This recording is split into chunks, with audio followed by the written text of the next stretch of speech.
महाराज मदा असांजो क़दीमी ॻोठ आहे। ॻोठ जो नालो आहे मुरीद खान मकई राजपर। 20 तक़रीबन 18 साल आहे पीपी गवर्नमेंट खे, त असां उन जा आहियूं, वॉन्टर बि उन जा आहियूं। ऐं असांजे हिन क़दीमी ॻोठ में का हिक बि सिर न लॻी आहे, न वरी को ड्रेनेज सिस्टम आहे, न का नाली आहे।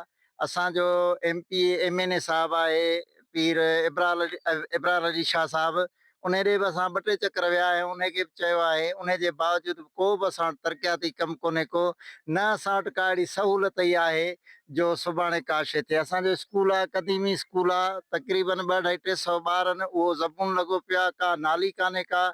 ऐं को बि पीपीअ जो चूंडियल नुमाइंदो असां ॾे कॾहिं न आयो आहे त कंहिं जेका शइ तव्हांखे खपे असांजो। असां आला अमलदारनि खे, पीपी क़यादत खे, चेयरमैन बिलावल भुट्टो ज़रदारी साहब खे, ऐं अदी फरियाल टालपुर साहिबा खे, अली हसन ज़रदारी साहब खे, MNA इब्रार अली शाह साहब खे अर्ज़ु था कयूं त महिरबानी करे असांजे ॻोठ ते ख़ुदा थोरी नज़र विझो ऐं थोरियूं सहूलियतूं ॾियो। असां तव्हांजा शुक्रगुज़ार रहंदासीं। महिरबानी। धप फैक्ट्री काइम कई हुई आहे, इन जी बदबू, इन जे बारे में तव्हां छा चवंदा आहियो? अदा हिते असां तक़रीबन मानी खाई साह न कंदा आहियूं जॾहिं बदबू थींदी आहे।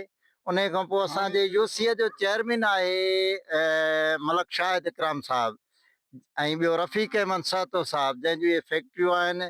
पोइ तमामु जीअं चवंदा आहिनि ॾाढा आहिनि, ऐं माली हालत सां हिते तक़रीबन सभु मिसकीनदार आहिनि, उन्हनि खे कुझु कोन करे था सघनि। बाक़ी तमामु असांखे इन जी धप जेकी आहे वेह न ॾींदी आहे। असां अर्ज़ आहे पीपल्स पार्टी वारनि खां, असां 20 साल खां पीपल्स पार्टी जे वोटर था कयूं। असांजे 20 सालनि में को बि MP MNA हिते असां लड़ी अॼु ॾींहं ताईं न आयो आहे त बाबा तव्हांखे कंहिं शइ जी ज़रूरत आहे, कंहिं शइ जी ज़रूरत न आहे। असांजो ड्रेनेज सिस्टम तबाह लॻो पियो आहे, जेको पाणी असांजे घरनि ते काहे थो पए, का बि नाली न आहे, का बि अहिड़ी सहूलियत न मिली सघी आहे। अॼु ॾींहं ताईं असांखे को बि रस्तो न आहे 20 सालनि में। असां कंहिंखां मुतालबो कयूं? असां त उन्हनि वटि वञी वञी थकिजी पिया आहियूं, असांजी केरु ॿुधण लाइ तयारु न आहे।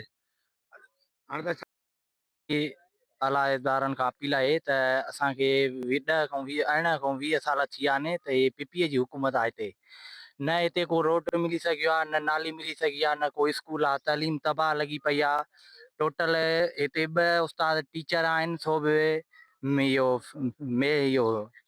औरतूं आहिनि। सो बि हिकु उर्दू आहे जेके हफ़्ते में अचे थी त 3 हफ़्ता गुम लॻी पई आहे। ॿार अचनि था 12 बजे, बसि हुनजी मोकल कई थी वञे।